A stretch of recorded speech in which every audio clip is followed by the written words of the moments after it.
Bon, décortiquons un peu tout ça. Aujourd'hui, notre exploration s'attaque à une créature mythologique absolument fascinante, une espèce qu'on retrouve dans presque tous les couloirs d'entreprise. Oh, je crois que je vois très bien de qui on va parler. Bah oui, je parle bien sûr du fameux héros, le manager pompier, quoi. On connaît tous ce profil. C'est cette personne qui absorbe absolument tout, celle qui répond aux emails à 23 heures, qui connaît tous les cadavres dans les placards.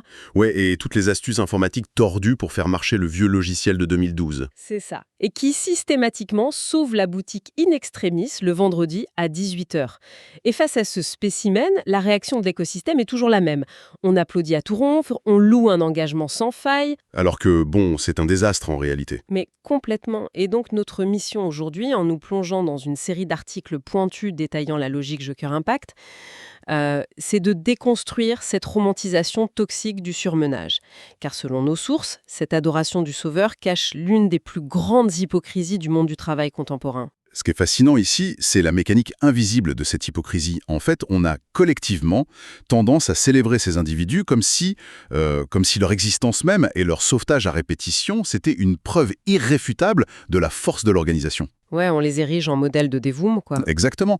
Mais si on regarde les choses à travers le prisme de l'ingénierie organisationnelle, ce culte du sauveur, c'est pas du tout un signe de santé. C'est un gyrophare hurlant, c'est le symptôme clinique d'une maladie structurelle très profonde, où l'entreprise refuse de s'organiser. Écoute le vocabulaire utilisé. Ah oui, le fameux jargon. Bah oui, on parle de sens du devoir, de flexibilité. Oui, le mot magique, l'agilité, on l'utilise à toutes les sauces pour éviter de prononcer la vérité. Et la vérité qui ressort de nos documents, c'est qu'on demande juste à des individus de compenser un système mal conçu avec leur propre système nerveux. Ouais, c'est un transfert de charge pur et simple. Et le piège systémique est redoutable parce qu'il se met en place très doucement. Au tout début, le héros, c'est pas un martyr en souffrance, hein. Non, c'est juste quelqu'un de compétent. Voilà. C'est un pro très rapide, très volontaire. Il voit un trou dans la raquette, une information qui manque, un processus qui bloque. Eh ben, il prend l'initiative de boucher ce trou. Il sauve la situation une fois, puis deux, puis 10. Et bim, le piège se referme. C'est ça. Lorsqu'une personne compense de manière aussi efficace, l'organisation autour d'elle se détend. Elle n'a plus aucune incitation financière ou managériale à corriger ses propres failles. En t'écoutant, j'ai une image très précise qui me vient en tête. C'est comme si on observait quelqu'un qui est en train de décoper un bateau troué à main nue, avec un malheureux petit seau, sans relâche, depuis des mois. C'est une excellente métaphore. Et au lieu de chercher une rustine ou d'aller voir le chantier naval, tout le monde sur le pont l'applaudit en disant « Oh là là, quel sens du collectif, quel exemple inspirant !» Alors, pourquoi personne ne se demande qui a laissé le bateau dans cet état au lieu de féliciter le rameur épuisé? Parce que regarder le trou dans la coque, ça obligerait la direction à faire son vrai boulot, c'est-à-dire structurer, arbitrer et financer les solutions pérennes. La présence du rameur, elle masque la fuite et surtout, elle coûte rien à court terme sur un bilan comptable. Bah oui, c'est tout bénef pour eux. Voilà, le manager pompier devient une infrastructure vivante. L'entreprise s'appuie sur lui comme sur un mur porteur. Et pour vraiment saisir la toxicité du truc, nos sources nous invitent à observer la réalité quotidienne. Souvent, ça prend la forme de rôles très ordinaires qu'on a normalisés. Ouais, on voit se dessiner tout un spectre de comportements de sauvetage. Nos notes mettent en lumière, par exemple, cette figure classique de la manager tampon. Ah, l'amortisseur. C'est ça, la personne coincée entre le marteau d'une direction qui change d'avis toutes les semaines et l'enclume des équipes opérationnelles qui comprennent plus rien. Elle traduit le flou, elle apaise les égos. Et sur son évalué annuel, on la trouve formidable. Sauf que, si on connecte ça au tableau d'ensemble, cette personne ne fait plus du tout de management. Elle fait de l'amortissement de crise en continu. Elle pallie à elle seule une gouvernance confuse et un défaut massif de clarté décisionnelle. En gros, si on la retire, la boîte s'effondre dans un conflit ouvert. Mais attends, je me fais l'avocat du diable une seconde. Est-ce qu'on ne demande pas justement au manager d'être ce liant humain? C'est ça la vraie agilité, non? S'adapter au flou? Non, ça c'est une confusion très courante que la direction adore entretenir. La vraie agilité, c'est la capacité d'une structure saine à pivoter face à son marché. Mais pour pivoter, il faut un axe solide. Là, on parle de survie face au chaos interne. C'est pas de l'agilité. Ouais, c'est du bricolage de survie. Totalement. Ce manager tampon, il est poussé à devenir ce que nos sources appellent un disque dur humain. Ah, ce profil est fascinant. C'est celui qui connaît tout l'historique par cœur. Les vieux bugs, les exceptions, le client susceptible qu'il faut surtout pas appeler le mardi matin. Et dès qu'il pose un RTT, c'est la panique. Mais grave. Et la légende d'entreprise veut que ce soit la preuve ultime de sa valeur. Genre, regardez comme il est indispensable. Et pourtant, d'un point de vue organisationnel, c'est tout l'inverse. C'est la preuve d'une dépendance terrifiante. C'est pas flatteur d'être le seul à savoir comment marche la machine. Ça prouve juste que l'entreprise a refusé d'investir dans une mémoire transmissible. On a remplacé un vrai système par la mémoire vive d'un seul gars. C'est d'une précarité folle. Ce qui nous amène direct à cette dérive où la personne finit par faire le boulot de tout le monde. La fameuse chef de projet, femme orchestre. Celle qui doit relancer la Terre entière pour avancer d'un millimètre. Exactement. Elle vérifie le travail des autres, corrige les erreurs en douce, envoie les rappels. La direction adore ça, je cite, « rigueur exceptionnelle ». Mais sérieusement, si on a besoin d'une nounou en permanence juste pour atteindre un niveau de service de base, c'est pas sa rigueur le problème. Ben non, c'est que le système est incapable de produire de la fiabilité de manière autonome, sans surveillance carcérale. Et la conséquence logique de ça, c'est l'hyperconnexion pathologique. Le quatrième visage, c'est le manager qui ne peut pas décrocher. Celui qui part en week-end et voit sa boîte mail exploser parce que personne ne sait prendre une décision sans lui. Ce qui gouverne la boîte, c'est plus une organisation, c'est une chaîne de sauvetage.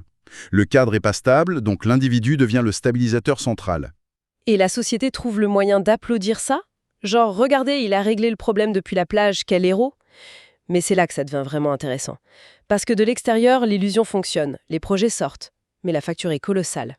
Ouais, une facture totalement cachée, payée rubis sur l'ongle par le héros lui-même. C'est le cœur du drame. L'entreprise ne paie pas sa désorganisation à court terme. C'est le corps et l'esprit du manager qui règlent l'addition. En fatigue chronique, en charge mentale. Voilà, trouble du sommeil, irritabilité, sa vie perso est contaminée. Et il y a cette solitude immense. Plus le héros concentre d'infos critiques, plus il est seul. Il peut même pas partager le fardeau. Parce que personne d'autre maîtrise ce circuit caché. Et le pire, c'est que l'écosystème normalise ça. Ça devient banal de répondre pendant ses congés. Banal de faire le SAV émotionnel de tout le plateau parce que le boss a pété un câble. La normalité devient la norme. Mais au-delà de l'individu, nos sources insistent sur un point crucial. Ce cycle pervers détruit l'entreprise à petit feu. C'est un processus en 3 grandes étapes. Vas-y, détaille-nous cette dynamique de destruction. La première étape, c'est l'épuisement des plus fiables. Pas forcément les plus carriéristes, mais les plus consciencieux. Ceux qui s'auto-exploitent avec élégance. Par pur sens du devoir. Et ensuite ? Ensuite, étape 2, la déresponsabilisation des autres. C'est de l'apprentissage social basique. Si les collègues comprennent qu'une personne va toujours plonger pour rattraper le vase, ils arrêtent de faire attention. Ils délèguent implicitement vers la rustine. Ah ouais, l'effet quelqu'un d'autre va le faire. Si je sais que la chef de projet va paniquer et corriger mes erreurs dimanche soir, je me relie même plus le vendredi. C'est un réflexe humain de conservation d'énergie, quoi. C'est exactement cette complaisance qui s'installe. Et ça nous mène à la 3e étape, la plus grave, la destruction de la lisibilité.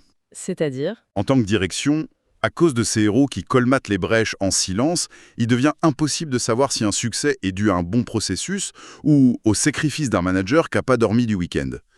Les chiffres sont verts, mais en salle des machines, tout crame. C'est d'ailleurs là que je trouve le cynisme des boîtes absolument fabuleux. Elles créent ce chaos, refusent de clarifier les rôles, laissent s'installer l'urgence permanente, et quand tout le monde frôle le burn-out, quelle est la solution magique des RH ? Laisse-moi deviner, une formation ? Un atelier sur la résilience, un webinaire sur la gestion du stress. On apprend aux gens à respirer par le ventre pour mieux encaisser le chaos que la boîte refuse d'organiser. C'est d'une hypocrisie brillante. Imprévu ou urgence, des choses qui sont la facture prévisible de son propre refus de se structurer. Une urgence chronique, c'est plus une urgence, c'est un modèle dysfonctionnel. Alors, la grande question à 1 million d'euros, comment on débranche ça ? Sans tomber dans le jargon vide des cabinets de conseil, C'est là que la méthodologie Joker Impact propose une approche hyper pragmatique. On commence par un diagnostic froid. C'est ça. Oui, un diagnostic clinique des dépendances. On blâme pas, on cartographie. Qui sont ceux qui peuvent pas prendre une semaine de vacances sans que le service client s'effondre ? D'accord. On repère les goulots d'étranglement humain. C'est ça. Ensuite, on identifie ce qu'il compense, un manque de courage managérial, un flou dans les fiches de poste. Et enfin, on mesure le vrai coût de ce faux héroïsme, le turnover, la perte de savoir-faire, les erreurs évitées de justesse. Le fameux coût caché. L'audit fait mal, mais il est nécessaire. Sauf qu'après, il faut redessiner les rôles. Et là, j'avoue, je suis sceptique. Nos sources parlent des matrices RACI et DACI. Franchement, c'est pas un peu l'usine à gaz, ça? On va tuer le dynamisme avec 50 manuels poussiéreux, non? C'est un risque si on l'applique bêtement. Mais l'utilité brute du RACI, qui définit qui est responsable, comptable, consulté ou informé, c'est pas de faire des jolis tableaux Excel multicolores. C'est un outil chirurgical pour trancher dans le gras. Pour arrêter les boucles d'email infinies où tout le monde est en copie? Voilà. Le but, c'est d'arrêter que 5 personnes pensent être responsables d'un sujet, s'envoient des mails pour se couvrir, pendant que le héros s'épuise à vraiment faire avancer le truc. En gros, on force la boîte à dire « c'est ta responsabilité » et les autres, vous lâchez l'affaire. Exactement. Et le DACI fait pareil pour la prise de décision. On isole le pilote et surtout l'unique personne qui valide. Ça évite que 15 personnes donnent leur avis juste pour exister politiquement. Un vrai nettoyage politique, j'adore. Mais la méthode va plus loin avec 5 leviers de stabilisation. Le premier, traiter la mémoire du système. Concrètement, on branche une clé USB sur le cerveau du gars. Ce serait beau, mais non. Il faut extraire l'info critique du cerveau du manager pour la rendre institutionnelle. Pas avec des encyclopédies imbuvables, des journaux de décision simples, des bases de contact partagées. Pour que n'importe quel nouvel arrivant puisse faire tourner la machine de base sans dépendre de l'oracle. Ce qui nous amène au deuxième levier qui me semble d'une logique implacable, les seuils d'alerte. C'est vital. C'est définir à l'avance à quel moment précis un problème doit remonter avant qu'il ne devienne un incendie. Par exemple, si tel délai dépasse 48 heures, on lève la main. Et ça déculpabilise l'alerte. On ne demande plus au manager de juger s'il doit déranger son chef. C'est le processus qu'il leur donne. On évite le gars en sueur qui avoue la veille de la livraison qu'il galère depuis 3 semaines. Exactement. Et ça s'articule avec le troisième levier. La cadence. Attention, pas la réunion de statut où on lit des slides de façon soporifique. Encore heureux. C'est quoi alors? C'est une revue régulière et structurée de l'allocation des ressources. L'objectif, c'est de ne pas découvrir le chaos le vendredi soir, mais d'anticiper les points de tension pour redistribuer la charge avant la rupture. Et donc d'activer le quatrième levier, protéger les rôles clés. Interdire aux héros d'être la poubelle sacrée du système où tous les départements jettent leurs problèmes en espérant un miracle. Tout à fait. On réduit les dépendances envers lui, ce qui mène au cinquième et dernier levier, probablement le plus dur culturellement. Autoriser et valoriser le non. Le droit de dire non sans risquer sa réputation. Le premier acte de santé d'une boîte, c'est d'avoir quelqu'un qui peut dire non, je ne prends pas ce dossier en plus, car ça met en péril mes missions principales. Sans être traité de mec qui manque d'esprit d'équipe. Et pour faire comprendre tout ça à une direction aveuglée, il y a un exercice issu des notes Joker Impact que je trouve surpuissant. Le test de compensation. Ah oui, redoutable d'efficacité. C'est simple. Vous prenez votre héros et vous listez ce qu'il fait en plus de sa vraie fiche de poste. Ses traductions, ses relances, ses sauvetages du week-end. Et vous posez cette question brutale.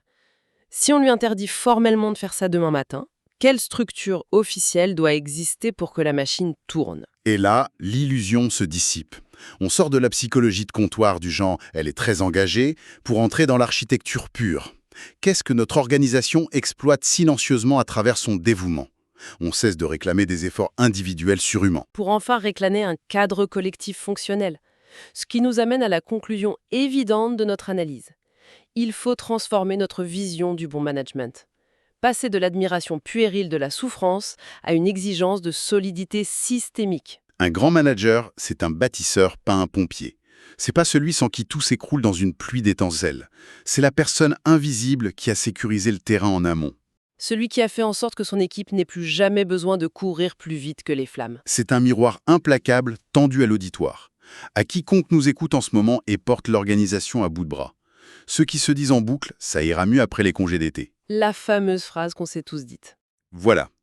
Devenir indispensable à force de pallier les manquements des autres, c'est pas une consécration. C'est le signal d'alarme d'une boîte dont le modèle économique repose sur la rustine. Absolument. On ne construit pas une entreprise viable avec du scotch et la sueur nocturne de 3 employés surengagés. Ce qui m'amène à une dernière réflexion pour pousser cette exploration encore un peu plus loin. Je t'écoute. On voit bien que la surcompétence et le dévouement sont systématiquement récompensés par une surcharge de travail supplémentaire pour combler les trous. Dans ces conditions, Est-ce que l'acte de rébellion le plus puissant d'un haut performeur, ce serait pas d'embrasser, en pleine conscience, une forme de médiocrité stratégique? C'est une idée profondément audacieuse, ça va à l'encontre de tout notre conditionnement, quoi. Pensez-y un instant pour ceux qui sont dans cette situation. Arrêtez volontairement de plonger pour rattraper les assiettes qui tombent. Reculez d'un pas et laissez la vaisselle se fracasser lourdement sur le carrelage sous les yeux de la direction. Obliger le système à regarder ses propres débris, en fait. Exactement. C'est peut-être la seule façon d'admettre la défaillance structurelle et de forcer la boîte à se réparer de l'intérieur au lieu de sacrifier ses meilleurs éléments. De quoi méditer avec un petit sourire en coin la prochaine fois qu'un fameux email urgent atterrit dans la boîte de réception un vendredi à 22 heures. Laissez-le brûler.